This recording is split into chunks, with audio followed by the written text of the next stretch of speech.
Selain merusak rumah-rumah warga, bencana angin puting beliung yang menerjang sejumlah kawasan di Kabupaten Banyuasin juga merusak lahan pertanian warga. Setidaknya 11 hektar lahan pertanian warga di Desa Sidoarjo, Kecamatan Air Saleh, alami kerusakan padahal akan segera dipanen. Selain merusak rumah warga, bencana angin puting beliung yang menerjang sejumlah kawasan di Kabupaten Banyuasin juga merusak lahan pertanian. Setidaknya 11 hektar lahan pertanian warga di Desa Sidoarjo, Kecamatan Air Saleh alami kerusakan padahal akan segera dipanen.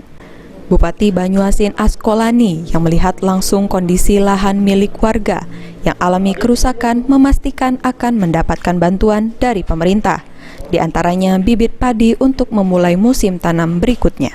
Kurang ada 11,2 hektar yang terkena dampak angin puting beliung.